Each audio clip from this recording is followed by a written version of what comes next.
Well, ladies and gentlemen, welcome to another episode of the Australian Lure Fishing Podcast. Great to have your company today. I'm your host, Greg Doc Lewis Vinyl, and my guest today is John Didge. Didgy, how you going, Awesome. mate? Great to have you back on the show. It's been too long. Fantastic. I'm really stoked to be back too. I was sitting there listening to the music and I'm going, if I was a little bit younger, I'd probably stand up and kick out a bit of a routine for you. Well, that's great. That means I've picked the right music, mate. So as long as people aren't putting that on a loop, and skipping the rest of the podcast and just listening to the intro, that would be a bit of a downer. But, as long as you you go and listen to the rest of the episode, I'm happy. So, mate, how you been? You've been getting a few fish. I've seen some posts coming up on Facebook recently and, some flathead and all sorts of things coming up, and your jig head business is going nuts, and it sounds like you're just flat out. The jig man's been really, really good. We've been having a ball. What's really interesting, and I think you and I might have chatted about this a couple of years ago, the jig man is probably Australia's biggest manufacturer of jig heads, Australian made, Australian owned. Everyone else brings their stuff in from overseas. And our weedless gear probably makes up for about 80 or 90% of our sales. And it's because we are the biggest weedless people, but it's massive. And, it's been good. And it's good to get out there and try new things and have a bit of fun. And I took a whole heap of gear over to Hawaii and up through Queensland. And over the last few months, I've had a blinder. That sounds awesome. And, weedless, we're not talking about the wacky weed. Oh, no. We're talking about, the salad in the water that you're trying to avoid. Can you see that? Well, I can see it, but our audio listeners can't. But you're holding up a weedless. Hold it up again, mate. For those that are watching it I'm going to put it up on YouTube. YouTuber, so I don't know whether you can. I'll hold it like that. There you go. So that's a little Munro's 3 So for those that are getting the audio only, John's holding up the most amazing looking, belly weighted weedless rig. And I'm pretty confident we're going to hear a little bit more about that particular setup a bit later on as we go along. What was the plastic you had it rigged up on, mate? That's a Munro's. It's a 3.5 inch grub, so it's locally made. Ellen's a good mate of mine. I think the biggest killer with them is, or the biggest kicker with them is that at this time of the year, there's a lot of weed around and you're starting to get that die-off growth, but also new growth. And you've got to fish the patches. And unfortunately, trying to get a normal jig head in and out of there quite often fails because you pick up a lot of weed, hence where this comes in. And the target species is a flathead. And that one I just showed you then, an hour ago, I come off the water, smashing a bag of flatties up to 60 centimetres down here in Port Arlington on that in the weed patches. And when you consider the water temperature is 13 degrees.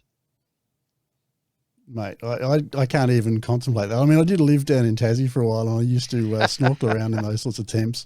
And now, if the air temperature gets below about 20 degrees, I start to shiver. So I'm reaching for the jumper just listening to that. 13 degrees, that's crazy. Yeah, no, it is. It's crazy. But you know what? The water temperatures here. I think I've spoken about this before. One of the things that before we get cranking talking about Corio Bay is one of the big things with Corio Bay is the temperature fluctuates, and it can fluctuate up to 5 degrees. In a single day. So you wake up in the morning, we've got no sun, obviously, cold overnight temperatures. Water temperature in the bay can be down as low as 13 degrees, and by late afternoon, it's 18 degrees. Very, very important to remember when you're targeting species like flathead and snapper and things like that, it's important to bring that into the equation. Yeah, and that means, for species that do like that warmer water, you're going to be fishing in the afternoons in the shallows. Would I be right in saying that? Yeah, you fish in the afternoons. It's not necessarily the shallows. It's more about where the shallow water's running to. So there's parts of Corio Bay where it's fairly, where it's only 1.5 meters deep, black weed on the bottom. So you know how that works with the sun. It warms up very, very quickly. And late afternoon, if you get a changing tide and you time it right, you get into 6 meters of water. All the flatties are on the bottom. The bait fish are moving through with the current, the warm water's going through, and they're in a happy place, which was the situation for me this afternoon. Excellent. And you were land-based this afternoon as well, so we're going to talk about some land-based spots. Land-based, standing on the rocks, talking to the shags next to me. Were you getting any sort of intelligent conversation out of them, mate? Because if you were, I'll tell you now, I might just terminate this interview because you obviously gone way off the rails. No, they just stood there making grunting sounds looking at me. I don't think they were overly happy. I tell you what, I've got some mates that are like that too, and I think it's probably similar sort of company and roughly the same IQ. I hope they're not listening. But anyway, let's move on. So today we're going to be talking about 5 places to fish in your part of the world, and we're going to basically look at Corio Bay up to Port Arlington and get some advice about where to fish over the next few months. So here we are. It's kind of, pretty close to the end of September. In fact, by the time this goes to air, it'll be into the early October, first week of October. So let's have a talk about where to fish in October, November, December, that sort of time period, late spring, early summer, around that part of the world. Yeah, Sound no good? worries. So I might kick it off firstly saying Corio Bay is made up of 2 parts. There's an inner and an outer harbour. Yep. We have the sand spit that runs from Point Henry to the Abiona spit at the Grammar School Lagoon. That's the divider. And there's 2 channels cut in it, which is the main shipping channel and the north channel. So basically, the inner harbour has no current, very minimal. You're not going to sense it's there. It is there, but you're not going to know it's there. Then you get out near the channels and it flows quite rapidly in and out, outgoing tide. Yes. And the outer harbour actually has running water. It actually flows fairly slowly, and when it gets towards Port Arlington and Dented Heads, when it's about to join Port Phillip Bay, it moves quite quickly. So, it's important for people to remember that. But what it does do is provide you with a bucket load of options. And the fact that it's like a gigantic bowl, it means that it doesn't matter what the wind's doing, you can actually get out of it. Yeah. Yep. Always. Yeah, and that's what's great about it. But Port Arlington's where I live. I'll start there because I fished there this afternoon. I've got some great fish. Yep. We spoke about the snapper special a while back. When we did that, September was that run of snapper. We've just had that. We've just had those September runs come through Port Arlington. They've thinned out a little bit and moved into the inner harbour, which we'll talk about shortly. But Port Arlington in October, November is a gun fishery for very, very big spawn run flathead that come in. We're not talking about dusky flathead like you get on the eastern seaboard. We're talking about yank flathead and sand flathead, but mostly yanks or blue spot. They come into the bay. They're anything up to 75 centimetres in size, and they're ready to do their stuff and to create a bit of a future for their species. So good target. Great eating, and they love to eat, lures, soft plastics or hard body lures or whatever. And the only hassle that you do have is, especially on the outer harbour side of things at Port Arlington, a lot of weed growth is starting to commence, and also a lot of weed is starting to break up and move around. So if you're a land-based angler like I was today, good pair of Polaroids, find your sand patches and fish those patches in between the weed. And if you're out in the boat, same deal. You've got to look for those. Up in the shallows from Point Henry sort of in towards the shore. Tell us about your Polaroids, mate. You got them on your head right now. What are your preferences? Just about lost everything then. So my preference is tonic. It has been for a long time. Sorry, I'll put that back on. So my preference has been tonic for a long time. I love them. What I love about tonic is that the lens actually follows your. So when you look through. Sorry, mate. I'm having a few issues now. Your microphone's following as well at the moment. What it's doing, actually. There it is. Got it. The clip was backwards. So what actually happens is a good pair of Polaroids, and it's important. Of course, if you can only afford cheap pair, you buy a cheap pair. Tonics are, I call them top of the market, but they're in the middle part of the range when it comes to price. But what they do is when Doug designed them, he designed them so that when you look through them, the contour and the shape of the glass actually follows the movements of your eye. So you don't get blurred vision, you get clear vision. It doesn't matter what you do. That's why I like them. If there was other sunglass companies doing it, it'd be the same thing. But as far as I understand, he's the only one doing that tech. Absolutely love it. So a good pair of Polaroids is really, really important. The water here at this time of the year is crystal clear. You can see crabs walking on the bottom in 20, 25 feet.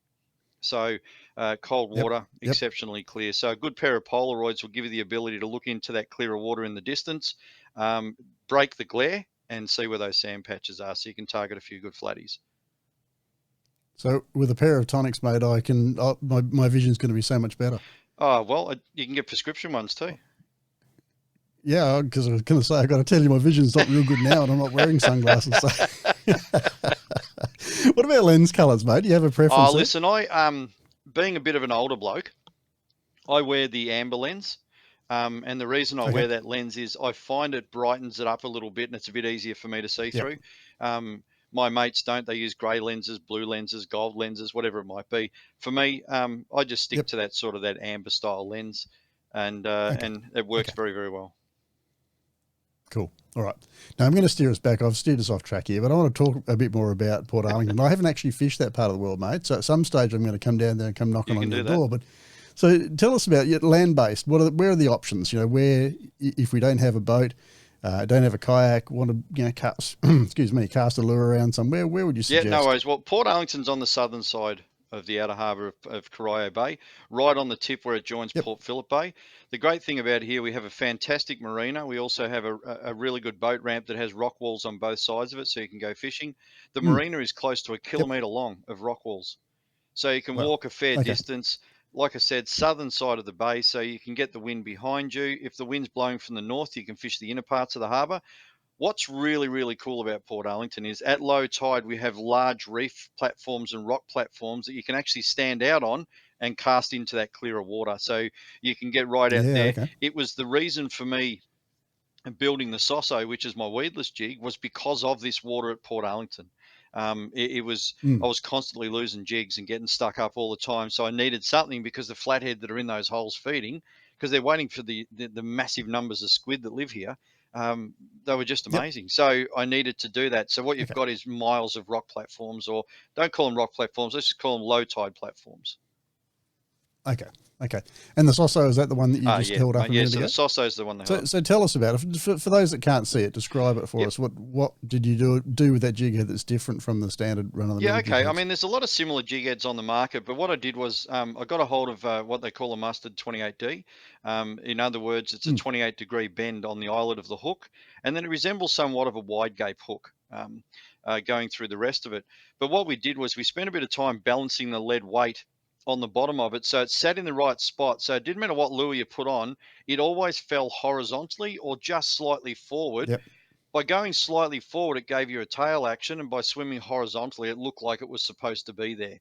But the key one with the Sosso was we did copy a wire from overseas, and then we modified it to suit ourselves, and we created a screw lock that you screw the soft plastic onto, but it's removable. So you unclip it from the hook. So say you don't have to destroy plastics, you unclip it because you want to put it on a bigger hook. Sometimes you'll fish a 2.0, the plastic will get damaged. By going to a 3.0, you can still catch fish and use the same plastic. So there's a lot of benefits in that screw lock, and we've actually used that screw lock across a lot of our business right now with our new whiting jig that comes out at Christmas. It's got a screw lock on it. So, you know, we're starting to use it a lot. It's a fantastic little thing, comes in 3 sizes. So good that we actually had guys asking to buy it off us that they wanted to manufacture in the Northern Territory. So, I said no. I said no. Cool. And for those that don't know this particular jig head, can't visualize it, where can they go to see it? They can jump on the jigman.com.au and have a look at it. No, I appreciate that, Greg. Jigman.com.au. I'll put a link in the show notes as well, of course. But yeah, if you're wondering what we're talking about, go and check it out. It'll make a lot of sense to you then. All right, so main species you're targeting here is flathead. What else turns up when you're flicking soft plastics around Port Island? It's a really good spot. So it's probably one of the best whiting fisheries that the southern parts of Victoria have in Port Phillip and Corio Bay. It's absolutely amazing. This year we had runs of whiting between 45 and 60 centimetres. These are King George whiting we're talking about here for those guys that aren't sure. They're coming on the soft plastics. We do get a lot of them on the soft plastics. You need to spend a bit more time when you're learning how to do that. We've done it for a long time, so we find it a little bit easier. And like I said, new jig coming out later in the year for that. The whiting is amazing. The squid fishing is sensational. Right now here today, you can get your bag of squid in an hour. Calamari, that is, southern calamari. Wow. Along with that, you can catch flathead, whiting, garfish, and mackerel right now inside the bay as well. So it's a great place, Portarlington, and all of those species are available for you land-based, and along with snapper, they're also available for you out in the boat. Yeah, nice. And you said that you can fish this area on any wind. What about tides? Are there particular tides? Oh, most definitely. Portarlington's one of those locations that really is a textbook location where we're looking at the top of the tide and some runoff.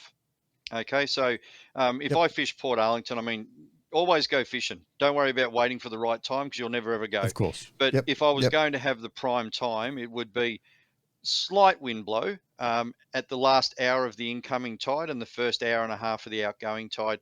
If you find those prime locations like the Point Richard sandbar on the drop-off side of that in the 5 meters of water, the front of the marina down there at the boat ramp, Port Arlington off the actual main marina inside the main township. You'll have a great time. You'll get some fantastic fish, and also those guys on the outer harbour side of things that are right out in the boats on the edge of the shipping channel. They're also going to have some fantastic fishing at that time for big snapper. Okay, cool. And we probably need to take a step back as well, because I think I might have kind of glossed over the lures to use here. So we've talked about the jig heads, and we talked about the one that you showed us earlier on, which had the Munro's plastic on it. What else? Tell us about what plastics to put on those jig heads, mate, when we're fishing. Yeah, listen, not much has changed over the years for that. I don't think it's necessarily me. I'll throw around Munro's. Anything that's sort of a natural color, as far as a silver, we call it a swarf in the Munro's world, works extremely well. It's a natural silver color with a bit of fleck in it. And when it comes down to motor oil, is also a killer color in the 3.75 inch minnows.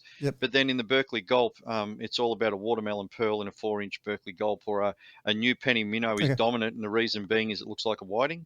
And the one we always talk about down south is the turtleback worm in pumpkin seed. It is probably the most dominant soft plastic we have in our water.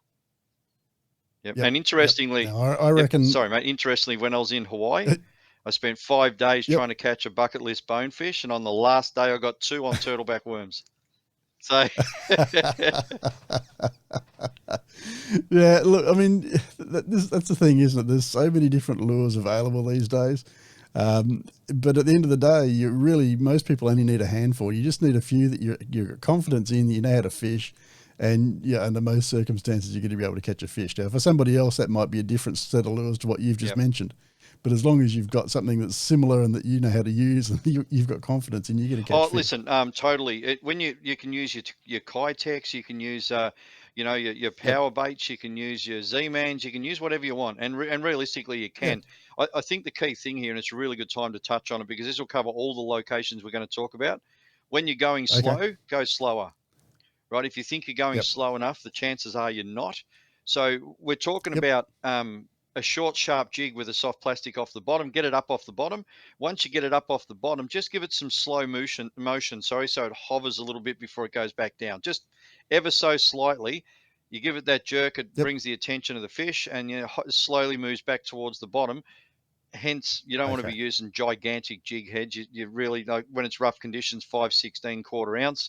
When the conditions are lighter, fish as light as you need to do so you can get to the bottom and move that jig through the water. So when you say let it hang there, you're lifting it up to 11 o'clock or something, and then you just slowly lift it a little bit further so the lure continues to move a little bit before it starts to drop. Yeah, it'd be nice if I could actually show you, but you've got that tension on your line. You're about to pick that jig up off the bottom. I give it 2 or 3 sharp taps. I might move it 8-10 inches. Okay, that's it. And then I'll lift it slightly, which keeps that tail motion going, and then I'll let it actually drift back down to the bottom before I wind down and pick it up again. And my reasoning for that is that I'm actually creating all 3 of those positive actions that a fish likes to find out which one he takes. So, they'll quite often, when they're hovering back down, they'll swim underneath and just grab it, especially flathead. Snapper will smash it before it starts going back down. They go literally nuts on it, and the 6 and 8 kilo fish we're getting here at the moment, they just go to town on it. Absolutely go to town. And when you pull it up, you don't put your fingers in their mouth, because your jig head lead's got holes in it. So they're very sharp teeth, and they make an absolute mess of your jig heads, that's for sure. Yep. Then luckily you're using some good hooks, because they can make a mess of hooks. Yeah, they make a mess of hooks. Listen, there's a bit of a thing out there. I mean, I use, hang on, I've got a packet. So this one, this is for the video people, but there's a packet of heavy duties. You can see it there. They're a heavy duty hook right on a Jigman 5/16. Now, I use those, but I sort of want to dabble into 2 worlds here, if you don't mind.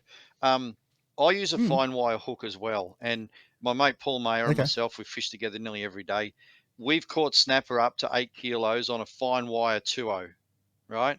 And people look at you and go, well, why? And that's because we used our drag on our reel, because that's what it was made for. We let the shock absorber of the rod and the monofilament line on our braid do its actual job, because that's what it's there for, right? The reason we like a fine wire hook is because it makes a very, very, very tiny hole. Okay. And when it goes through, it tends to hang on a lot better. When you use a heavy gauge hook, it punches a hole like a hole punch. And what it does is it moves around. There's no flex in the hook, so it's pulling against the steel, and it can actually open the hole in the fish's mouth up just a little bit too much. And when you get some slack or a wrong way movement or a sudden turn, it will actually, hook will just fall out, drop out. And for a lot of people, when they actually go fishing with heavy duty hooks, they go, oh, the fish spat the bait out. It didn't. Your actual hook fell out because you've made such a big hole, and especially with flathead. So fine wire hooks work fantastic. Just set your drag accordingly. Yep. And I mean, the other thing about fine wire hooks, of course, is you can fish lighter lines and leaders as well. It doesn't take as much force to drive that that point into the fish's mouth. And often, especially in the water like we've got now, it's crystal clear. Normally, I throw a 14-pound or a 12-pound leader around, and I just use a monofilament line. I don't use fluorocarbon. And sometimes I'll go down to an 8 and a 10-pound leader solely because the water's crystal clear. I mean, the other day we were at the grammar school watching gummy sharks swimming inside the channel in 4 meters underneath the boat. Now, I knew how cold it was, so I wasn't jumping in, but, you know, you can see them, and they grab a soft plastic as well. They like a white plastic just in case someone wants to have a crack. We're going to have a chat about that at some stage. That'd be a cool conversation. I haven't had anyone talk about catching gummy sharks on listen, you're going to go a long time without one. All right. Anything else we need to know about Portarlington before we move on to the second spot? No, listen, Portarlington's just a great spot, but if you've got plans, always plan to fish around that top couple of hours of the high tide each way, and then you can spend the rest of the time with your wife and kids and do some activities in our town because it's a great place to be. Cool. Do you want to give us your address, mate, so people can come and knock on your door? Yeah, no worries. It's easy to find. It's the post office in Portarlington. Very good. All right, let's move on to spot number 2. Yeah, spot number 2. What I'm going to do is just keep moving down. So Clifton Springs is about 10 k's away from here. It's on the same side of the bay. It's on the southern side, very protected from the south, the southeast and southwest wind. It's probably the number 1 location for big snapper. And, you know, you're sort of running... You've got like drop-off ledges that go from the shoreline out, especially in front of where the caravan parks are, and that's just to give you the best tip for that area. And what happens is it goes from sort of a metre of seagrass, it drops down to 2 meters, drops down to 4 meters, drops down to 5 meters, then comes up to 3 meters and then goes back down again. And when it goes back down, it goes down to about 7 meters. So when you're out there in the boat, it's not a land-based fishery. When you're out there in the boat, you can cruise around and just have a look at those drop zones and look for the bait, because wherever you find the bait hovering, if the bait's hovering at 5 meters, then you need to be fishing in 5 meters of water. If the bait's hovering at 7 meters, then you need to be in 7 meters of water. So, because and the reason I say this is the snapper are feeding on the bottom and they're feeding on those bait fish, but also the flathead are on the bottom, the whiting are on the bottom. Everything's on the bottom that a snapper's going to have a crack at. So you may as well be in the same zone, okay? And you fish your plastics and you'll pick up on those big reds out there. But you'll also pick up things like gummy sharks. You'll pick up plenty of flathead. You'll pick up red mullet. You get tons of those out there. And you'll pick up the odd whiting as well, which is amazing because King George whiting, for most people that don't realise, we've caught hundreds and hundreds of them on 3.0 jig heads that are 5.16 with a 4-inch bait on it. Yeah. When they get hungry, they just go for it. They have a ball. You know, and you can do that with the same plastics we spoke about before. You can throw around some of those Munros 3.75-inch paddle tails. You can throw around some Berkeley Gulp in New Penny especially in that area, and turtleback worms 100%. And that incidentally, that area there's a worm that comes out of the mud at this time of the year that resembles a turtleback worm. So hence why they work so well here. But also we've got massive numbers of squid. They're laying their eggs here as well. So there's just this whole gigantic conveyor belt of food for the fish to go through, and Clifton Springs is that conveyor. So all the water that comes. Mate, I'm just looking up flights at the moment. Sounds like I need to come down. You come down. You know where the bedroom is, and off we go fishing. So, but you can go all the water that dumps out of Corio Bay through the main channel. Because like I said, there's 2 sides to it. The main shipping channel, it roars out there. And all that water runs straight along the beach at Clifton Springs to Portarlington. Hence why these locations are so key to pick up on some good fish. You will get a little bit of land-based fishing at Clifton Springs heading back towards a place called Spray Farm. And now driving down Spray Farm Road will give you access. It's halfway between Clifton Springs and Port Arlington, high tide only, way down in the water a little bit, and you will get a few flathead casting there and the odd whiting. And just incidentally, if there's a bit of a south wind going and you're a fly fisherman, you'll have a ball. So you get small salmon, you'll get small whiting, or you get good whiting, good flathead. You'll pick up the odd pinky snapper as well, all on fly around that same area. So it's a very, very good option for a fly fisherman to get out and have himself a little bit of fun. So it's worth checking out. Awesome. But exactly the same thing.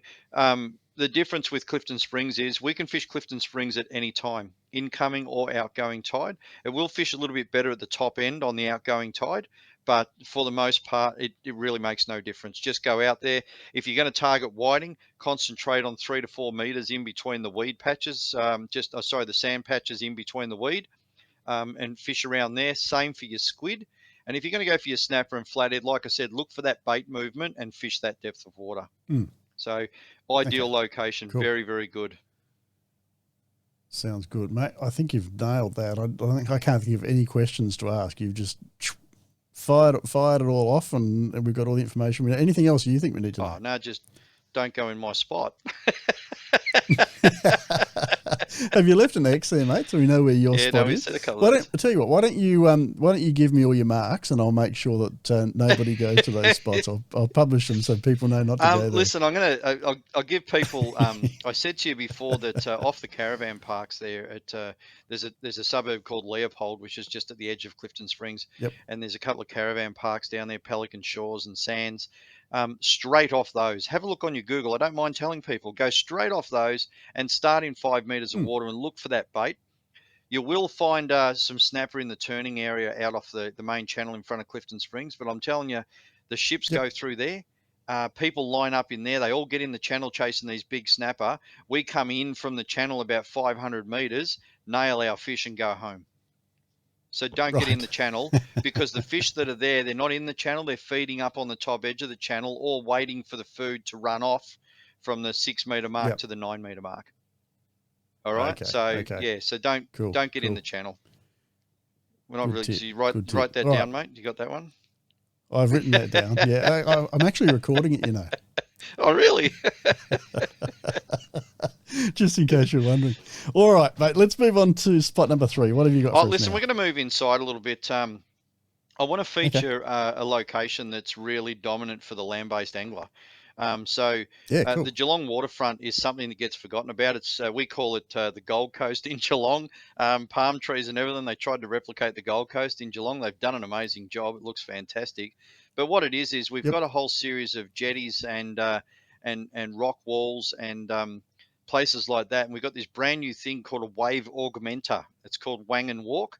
It has a big glass door on it. It's about 500-600 meters long. And it's designed to stop the waves from slapping the yacht club, but you can go fishing off it. It works amazing. Okay. And you're fishing anything from 2.5 meters of water to 12 meters of water on either side of it, because there used to be a pier there. So you can get great snapper in there, mostly pinky snapper, but we've got some really big reds in there before. There was a photo I showed you a couple of years ago of me with a big snapper that was actually caught in there. Yeah, I really thought that one was photoshopped. No, it was. It wasn't me. That was the young lady that lives in town that caught that one. I just put my head on there.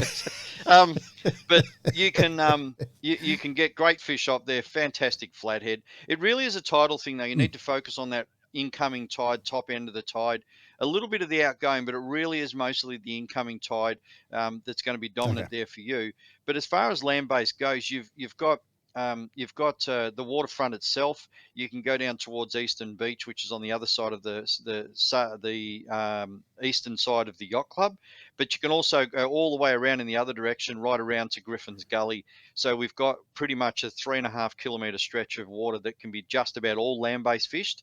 But if you are in the boat, it's the same deal. We quite often will sit out in the boat about 40-50 metres off the shoreline, talking to guys on the shore while we're casting, chasing snapper and flathead and everything. The same fish. Chasing the same fish. It's just a really, really good location to get out and have a go.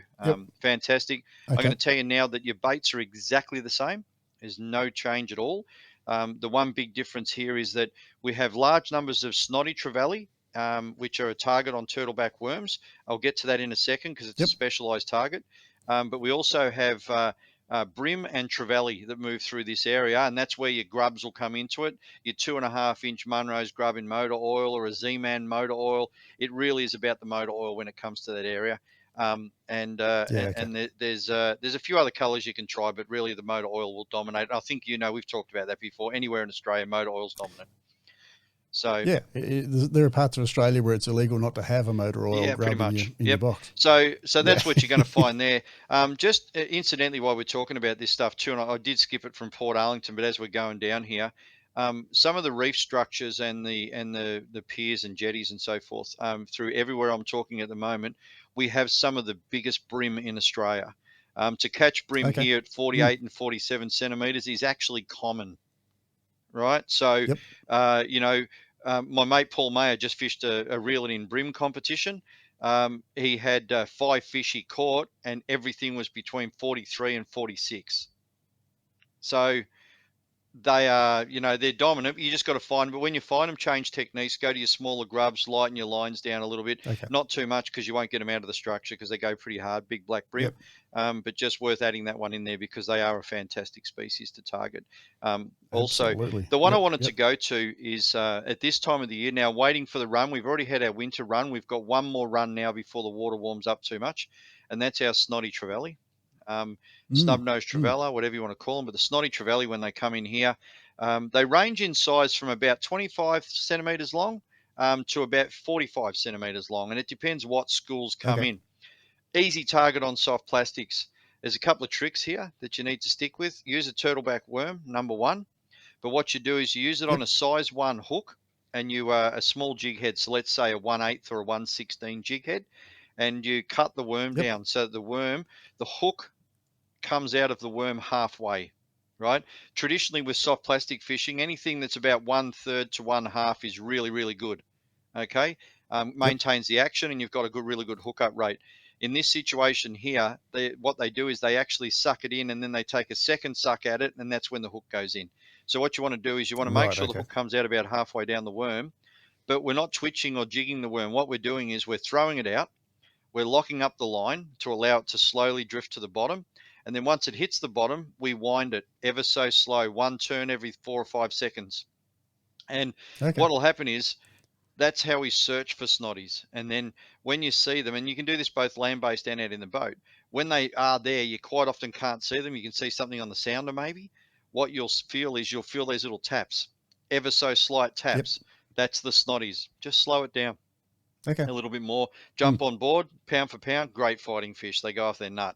They really don't like being caught. And you know what? And if you've got a friend that's gone with you and he's never fished for him before, tell him the best thing to do is to hold it against his chest and take the hook out. Now, for those that haven't caught a snotty before, mate, explain why that's such a good thing to do. And for those who are up in the north, it's kind of like holding a barracuda up to your chest. Yeah, but they anyway, just let's hear that. They have a slime layer on them and no scales. And the slime literally when you lift them up, it oozes off their body. It runs off onto the ground in big blobs. Ghostbusters, that slimy ghost thing that was green. That's exactly what it's like. Me, yeah. And but like I said, if you've got a mate that's never caught them before, hold it on your chest. Yeah, awesome. Just unhook this fish for me, will you, mate? Now, let's go back to the turtleback worm. So what size is the worm before you cut it down? Mate. So the turtleback worm's 4 inch. Now they come in 4 inch. And you cut it down to what? I cut it down to about 3 inches. So you've got about an inch of hook. So give or take, depending on the size hook you're using, that you're going to tuck through. Sometimes it'll be a bit shorter, but I think just cut a little bit off the front, just an inch off the front of it. And what happens is if it's a little bit forward of the halfway mark, don't worry about it, because what will happen is when the fish bite, they quite often will pull it off the spur. Or pull it off the collar, and you'll need to trim just a little tiny bit off and put it back on so you're getting good use out of your worms, because you really don't get many in a packet these days. So, and I tell you one other thing too. It's really, really important to get a turtleback worm that's actually structurally in really good condition. When you go into your shop, don't just pick them up off the wall. Have a look at the packet and make sure they're not creased and folded in half, because they won't work. And the fish won't eat them except for the odd toadfish. So, have a bit of a look around and make sure they're okay. Give those crush ones to the same mate that's going to unhook your fish and hold it against his chest. Yeah, just tell him he's a champion when he's done. Yeah, that's right. Make sure you got your camera at the ready as well. All right. Anything else we need to know about the Geelong waterfront, mate, or snotties, or anything else in that sort of line? Everything's fine there. Okay. Listen, and there's a dozen other species you're going to catch. You're going to have a ball. We in summertime we get kingfish. We get mulloway in summertime as well. Last year we had kingfish between 80 and 105 caught off the Geelong waterfront. Wow. The next location I'm talking about, St. Helens, it's exactly the same thing. And so it's an amazing spot, and it changes day by day. But you just got to get down there and really have a go at it and see what you can catch. But for most part, it's going to be all about flathead, and it's going to be all about pinky snapper. Your cooler months are going to be about snotty trevally. You will get runs of mullet in there as well, but you'll also get the odd decent snapper. So it's a bit of a lucky dip for the big fish. But, nice. We go down there some nights when we've had a bit of a calm night after we've had a storm. We can pick up a dozen flathead off there for food to take home that are sort of between 35 and 45 centimetres, just fishing nighttime, late at night. Yep. Ultra slow with a turtleback worm, and you'll get fish. Yep. Absolutely. They find lures, no problems in the dark. Oh, they do. And no worries about that. And it's funny because one of the number one dominant lures for me at night time is actually black. And people just look at me real stupid like, but you know what? I get them on that. I get them on pumpkin seed, as well. But black minnows work extremely well at night time. When they're slow fish, just probably something I usually throw in there at night. I just give them a little bit of a vibration so that lateral lines can pick fish up, pick the bait up when it's moving around the bottom, and we're moving it a lot slower, so it gives them a chance to get there. So never turn away from a high tide at night time on Geelong waterfront. You'll have a ball. Yep. Sounds good, mate. Great tip. All right. Tell us about St. Helens. Yeah, St. Helens is pretty much a replica of the waterfront as far as, what you're able to do. The big difference here is this is just a rock wall. It actually holds the boat the boat ramp on the North Geelong side of things. It's on the western side of the bay. It's a giant car park. And this thing holds 300 cars. It's massive, right? Wow. But one of the great things is it has a water frontage right down one side. And so what you can actually do is all the boats park in the middle, but they made normal car parking along the front. So when you launch your boat, you're in a great location to get out and target fish. We have 5 artificial reef areas out the front within casting distance along the front of it. The greatest thing about St. Helens is that you can reverse your car up and stick it at the wall there, pull a barbecue out, light the barbecue, sit there with the family, throw the surf rods out. And every year we get snapper between 5 and 7 kilos and 8 kilos and off that wall, just throwing a humble pilchard out there. For me, I'll leave in the morning to go to work.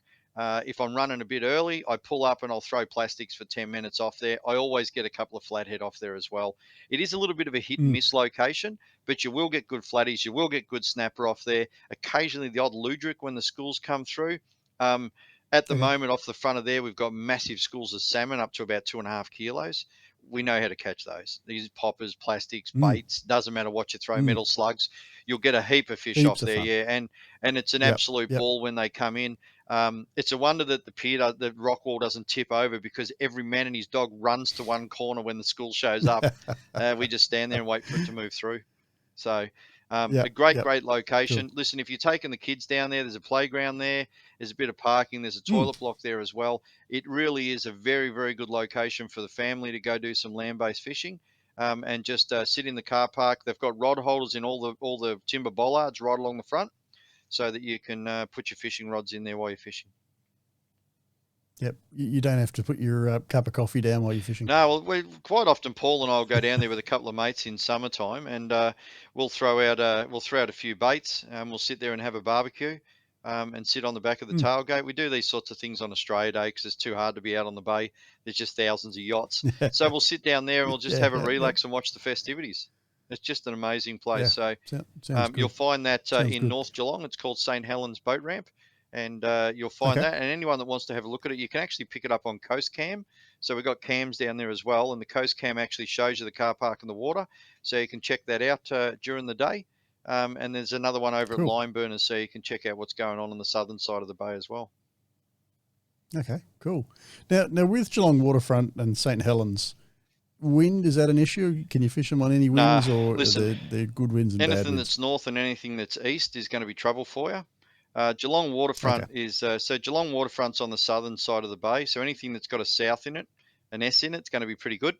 And then when it comes to St. Helens is on the western side of Corio Bay Inner Harbour. So anything that's got a west in it, so a west northwest, a west wind, a west southwest wind is actually going to be quite good down there. You'll get some good fish. There's a little jetty at one end of it as well, where a lot of people go fishing. You're not allowed to pull boats up on down there, so it's actually quite a good spot. When the north wind's blowing and things are pretty savage and we can't get out in the boat, we'll often go down there and throw weedless gear around on the seagrass beds for flathead. We'll put on 7-inch turtleback worms, 4-inch turtleback worms. We put on Munro's paddle tails, and just move them slowly through the seagrass on one of those sossos I showed you earlier. It's one of those things that you can just go and do when conditions are out of it, and it's very, very hard. You can have a good load of fun down there. Awesome. All right, mate. Now, we've got one more spot to go through, but before we do that, let's have a bit of a chat about some of the other things that you've got going on, because I want to keep people on the hook for a little bit longer, excuse the pun.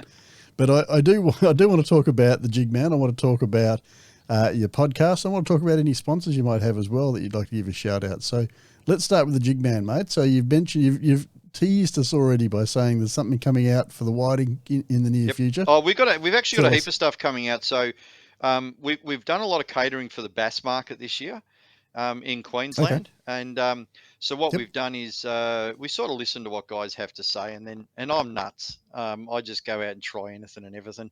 I'm a big weedless fisherman, so we bought our own soft plastic out. We're just waiting for the packaging to arrive. It's a craw. It's spelt with a K, so it's a Jigman craw in 3 sizes. So you got. So it's made in Germany, is that the? No, just I didn't want to put a C on there. So we've got the 4-inch craw, 3-inch craw, and then we've got a 2.5-inch craw called a Baby K. And then the reason we bought that out was because we're releasing a weedless flipping jig, which is basically a jig with a brush guard on it. You walk on the bottom, and also a small chatterbait, which is the same jig, but it's got a chatterblade on it. The interesting thing with this is it's the size of a coffee pod. So it's ultra tiny for the redfin fishermen, the bass fishermen, the yellow belly fishermen. We've had some great success on it. It's been fantastic. Of course, the Sosso's been around for 12 years now, but we've got a whiting jig coming out, which we have released no photos or anything of because we don't want it being stolen. But at the moment, it's 100% hookup rate. It's amazing. It's not weedless, but the design of it means that if you're a guy fishing in Western Port, which is super fast flowing water, or around St. Leonard's and Swan Bay, you can actually use it for whiting with a 1-ounce jig on it. It's just the way it's designed, and you just swap it out, which I'll send some up to you so you know what I'm talking about. But you can also go right down to 316 weights. So you can chase brim if you want to, or you can chase bass, or you can chase perch. And we've got a lot of that in our area now with bass and perch being stocked in our waterways. So there's a lot of options in there. So the Jigman, basically, we manufacture everything in Australia. It's Australian made. The whole lot's done here. We design it here. We use local people. Shane Bardsley does a lot of our design work for Yellow Belly. We've just got Brock Yeo. He's just come on board. We've got Paul Mayer as well, Matt Hearn. These guys design them all for local stuff, and they're fantastic at what they do. Yeah. And awesome. And you interviewed Nikki Bryant. You did a show with Nikki. Her husband Blair is one of my pro staff as well. So we do a lot of work with these guys to make sure it works. But we specialize in weedless. So that's what the Jigman is all about. And really, it's just me having fun. So, but helping other people to have fun too. So the website again, jigman.com.au. Yep. Mate, do you have is there anywhere people can sign up and get email updates as these things start to become available? I'm not as good as you, mate. Come and sign up to my email service, and I'll let you know when John's got a new product. I think that's actually a really great idea, because I'll send them to Greg, and then you can put them up. Listen, we have when new stuff goes up, people do get an email to say new things have gone up. But one of the things I do that I love doing. I just find 100 people around Australia, and I send them jig ads and say, go and punish the thing, see if you can break it with you. If you want to be one of those people, you don't have to buy anything, just subscribe. because the email goes out to all the people that are on the website. So we send this stuff out just for a bit of fun. So we do that. As far as sponsors go, Tonic, you can see that. Mirasami Rods is something we're working with at the moment, so we're doing some work there. Munro's Soft Plastics is Alan's a good mate of mine. That's a big one. We work hand in hand, side by side. I develop jig heads, he develops plastics for those jig heads. It's just a brilliant relationship. Yeah, it works really, really, really well. So you know, that's fantastic. Portside Marine Centre down here in Port Arlington, they have been grouse. They take great care of me as well. And I suppose the big one, aside from the Jigman, one of the big things that the Jigman does is that we're an NDIS fishing provider.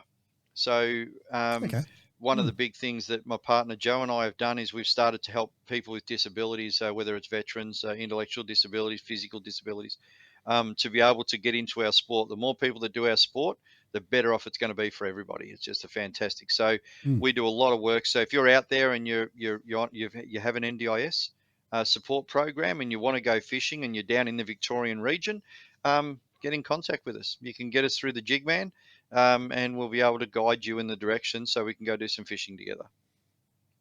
Sounds awesome, mate. Terrific stuff. And really the final one is the On the Deck podcast, which you've been on a few times. Like 3 times you've been on there. Yeah. You just can't. Some people like a bad smell, mate. You get one whiff of them and you just can't get rid of them. So you've made the mistake of inviting me on 3 times, and I've been more than happy. Oh no, we want you there more permanently. We just can't get permanent ourselves. The On the Deck podcast, I did live radio for 31 years, and I hosted and produced my own program. And then after that, I decided to retire, and I went into the world to do podcasting. Same reasoning as you. I love doing it, but I can actually tell people something. I can just go, use this. Where on radio you can't do that. Yeah. You're not limited about what you can say or who you speak to. No, that's it. So the On the Deck podcast is there as well. But you'll see us around the traps. We fish a heap of flatty comps down here. If you've got a lure that you want to have a look at, you want to make, you send it. Talk to me. I'll make it up for you. We'll see how it goes, and if we want to market it, we'll talk to you, and we'll do what we need to do. That sounds like it. You're going to get inundated with offers. Yeah, go for it. That sounds absolutely. It's just got to be made with. And we need to. Sorry, mate. We need to do a bit more collaboration on the podcast as well, by the sounds of it. And I'm going to extend the invitation now, mate. When you do have new products come out through the Jigman, give me a yell. We can do a little, sort of 10, 15-minute bonus podcast episode that I'll punch it out through ALF. Yeah, beautiful. No worries. We'll do it as a video one, hey? To do that. Yeah, that'd be great. Everyone in Australia needs to see these 2 heads. So they might only want to see them once, mate. It's not a pretty sight, but hopefully the information's worth hanging around for. So all good, mate. Let's move on, and I'm glad we've had a great chat about Jigman. You're doing some amazing stuff. So well done. Congratulations. I'm so pleased that the business is going so well, and love that you're doing the NDIS stuff as well. That's fantastic. But let's move on now to our 5th and final fishing spot in the Corio Bay, Port Arlington area. What's the last one, mate? Where do we need to go to catch a few This was fish? an interesting one because the place I'm about to talk to you about is extremely close to my heart. I fished this place on my own for the best part of 35 years until my close friend Steve, who you've spoken to before, accidentally said to someone on live radio that it's a great spot for a kayak. And that place I'm talking about is the Grammar School Lagoon. Now, the Grammar School Lagoon is, I would say, probably one of the most amazing fisheries in Corio Bay. You will struggle to catch fish in there. You'll find it extremely difficult. And the reason why it's such an amazing place is because you'll learn more fishing the Grammar School Lagoon about fishing soft plastics than you will just about anywhere else in our area. Because out around Clifton Springs, like shooting fish in a barrel, right? You can catch flatties, you can get whiting, you'll get toadies, you'll get grass whiting that are 35 centimeters long. You get all this sort of stuff. But in the Grammar School Lagoon, you'll get snapper, you'll get trevally, you'll get flathead in very, very good numbers. There's garfish, there's salmon, fantastic bream and estuary perch in there. But it's very, very hard, right? Very difficult to fish because it has a current. It's dominated by the wind. So if you've got a south wind, you can get out of it by going inside, but the boats move, which means the fish don't feed under it because they're spooked. because it's only 2 meters deep. The fish on the bottom don't feed because they're spooked, and the bait gets moved and shifted around. So it's an important fishery, and I say it's probably one of the best ones because you'll learn more fishing there than you will anywhere else. And to pass on Steve's words on live radio, it's a safe harbor for kayaks, right? So Paul and I were in there the other day. It was blowing 30 knots out of the north, and we were sitting there in the boat in dead calm conditions because it is on the northern side of the bay. We were getting flathead to 60 centimeters that were coming in for the spawn, and then we hit onto a school of salmon on surface poppers and had a blast for an hour, right? So you can do that sort of stuff. I fish surface. We have a swim bait hook, which is the Soso hook on a 3.75 or a 5-inch plastic. It's got no weight on it, still has the screw lock. We swim it shallow in less than a meter of water, and we get flathead to 60 centimeters in the shallows. We use bent minnows in there. We get big flathead in there. We get snapper in there. So it's one of those locations where you'll walk away happy or you'll walk away sad, but what you learn on that day is going to be more beneficial to you when you're fishing for any other time. So it's an important place. Top of the tide, outgoing is the best time to fish it if you want to catch a fish. If you just want to get in there and learn, any part of the tide, there is a small jetty there. There is no boat ramp there. There's a small concrete one on the outer part of the Grammar School Lagoon itself, but it's a push off the boat, drop on the mud, or a kayak. If you've got a big boat, you're wasting your time. Don't even bother going there. Okay. So even at high tide, at best, it's a meter. So yeah, there's not much water in there. But yep, Grammar School Lagoon, hot spot. It's a great location to go. You'll really enjoy it. So go and get an education at Grammar School Lagoon. Is that how? Yeah, go get an education down there because there's so much grass and so much weed. I said to you before, you've got at Port Arlington, you've got to fish those patches of sand and mud that's in between the grass, right? So you need a good pair of Polaroids. Grammar School Lagoon, hands down, the Polaroids are all about that. That's what it's there for. Yep. You're looking seagrass. The seagrass actually lays down. I've talked about this before on live radio. The seagrass is about 600 mil long. Right, so it's fairly long seagrass, and then at certain times of the year, especially November, December, a lot of the frilled, slimy weed comes off it. It's just seagrass, and it lays over with the outgoing tide. But it lays over, and what's underneath it is that sand patch, and you fish the weedless through it. The flatties are under there, the snappers sometimes are under there, the trevally are under there, the whiting are under there, and the brim in amazing, crazy numbers are under there, especially when February, March comes around, and so. You're learning, and that's what I mean by you're learning. You're learning to look for a sand patch that's got grass laying over it rather than just a grass patch. You're looking for mud that's sitting between the grass that's all the same color because it's black mud, no white sand. So it's teaching you a lot, and the surface is covered with weed. So you learn how to fish around the weed and pick up on sensitivity and bites when in weedy conditions. Hence why it's a great place to learn. Great skills. Yep, great skills to take away to other places, and skills that will serve you well when you're fishing for bass or 100%, barramundi or Murray cod or it's a fantastic or whatever. Location. So it's on the northern part of the bay. Preferred fishery is in a north wind. If you get a west wind that's below 15 knots, you can fish in there very, very comfortably. But it's right behind Shell Refinery. Yeah, can't miss it. It's got a gigantic 100-acre refinery in front of it. Pretty good landmark to mark the spot, mate. Yeah, it is. All right. Hey, that's 5 spots. That's a ton of species. That's just an enormous amount of information you shared with us. Land-based fishing spots, boat-based, kayak-based, places you can go and have a barbecue with the family, catch a few fish. It's been, like I said at the start, I knew it was going to be a great conversation, and you haven't let us down, mate. It's been tremendous, and we've had a bit of fun along the way. So, look, thank you so much for coming along. Thank you for sharing your knowledge, your wisdom, your experience, and your secret fishing spots as well. And we look forward to seeing you out on the water sometime really soon.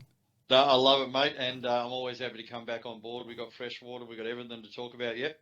And but I love it. Get out there and enjoy yourself, folks. Catch a heap of fish and learn as much as you can on the way because it'll make the next trip easier.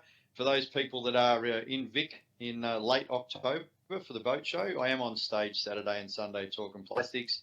If you're in the area and you're at the show, come and say good day. I'd love to say hello, and it's free to get in, mate. So there's no reason not to go along and hear Digi speak and then hit him up afterwards. And you never know, he might even. Rumor has it, mate, that everybody that comes and talks to you after your presentation, you're going to buy them a beer. Is that true? No, I think that's a fib.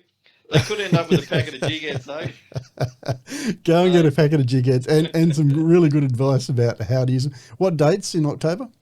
I think it's the third weekend in October, mate. Third weekend in October, okay. 20th, somewhere around there. I'm not real good with dates, but pop down and say good day. They had to make it free this year. They couldn't charge people to see this head. So. All right, so look, great stuff, and definitely go along and check it out, folks, if you're in the area. Or if you're not in the area, make a point of being in the area. So, look, Digi, as I said, tremendous talking to you, as always. Really enjoyed it. Thank you so much, and we'll talk to you again soon. No, champion. Thanks for the show, mate. I love it. I hope today's episode of the Australian Lure Fishing Podcast was not only interesting and entertaining, but also filled a few gaps in your knowledge that might help you to catch more fish on lures. Now remember that if you support the Australian Lure Fishing Podcast by joining Team Doc Lures, you'll get even more help with filling those gaps. And that comes in the form of ALF Plus episodes, where some episodes have extra content. It comes in the form of audio masterclasses, downloads, live streams, and more that my Team Doc Lures members right now are already enjoying. The cost of becoming part of Team Doc Lures is less than the cost of a cup of coffee a week, so it's not expensive, and you can get involved over at team.doclures.com. That's team.doclures.com. So get involved today, help to keep us on air, we'll help you to catch more fish. But folks, in the meantime, until the next episode, stay safe on the roads, stay safe on the waters, tight lines, and may the fish be with you.